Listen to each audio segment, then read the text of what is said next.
வள்ளலார் சர்வதேச மையம் அமைக்க திட்டமிடப்பட்டுள்ள நிலம் தொல்லியல் முக்கியத்துவம் வாய்ந்ததல்ல என நிபுணர் குழு அறிக்கை ஒன்றை வெளியிட்டிருக்கிறது. இது குறித்தான கூடுதல் விவரங்களை எமது செய்தியாளர் கிருஷ்ணாவிடம் கேட்டு பெறலாம். வணக்கம் கிருஷ்ணா, விவரங்களை பதிவு பண்ணலாம்.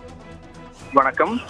வடலூர் வள்ளலார் சத்தியஞான சபையில் வள்ளலார் சர்வதேச மையம் அமைக்க எதிர்ப்பு தெரிவித்தும் ஆதரவு தெரிவித்தும் தாக்கல் செய்யப்பட்ட வழக்குகள் நீதிபதிகள் சுரேஷ்குமார் மற்றும் நீதிபதி சவுந்தர் அடங்கிய அமர்வில் இன்று விசாரணைக்காக எடுத்துக் கொள்ளப்பட்டது.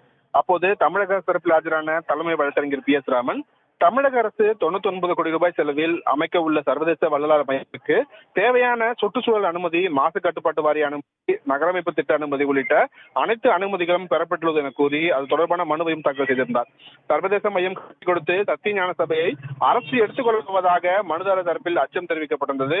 ஆனால் சர்வதேச மையம் கட்டப்பட்டு மீண்டும் அறக்கட்டளை வசம் ஒப்படைக்கப்படும் என்று விளக்கமானது அளிக்கப்பட்டிருந்தது.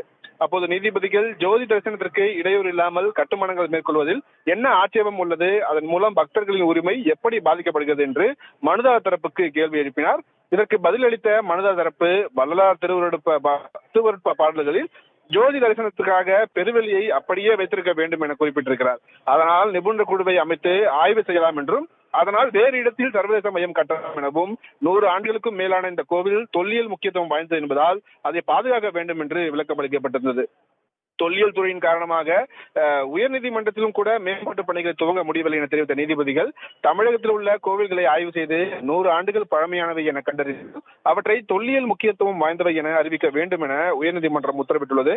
அந்த உத்தரவை தொல்லியல் துறை அமல்படுத்த வேண்டும் என்றும் கூறியிருக்கிறார்கள்.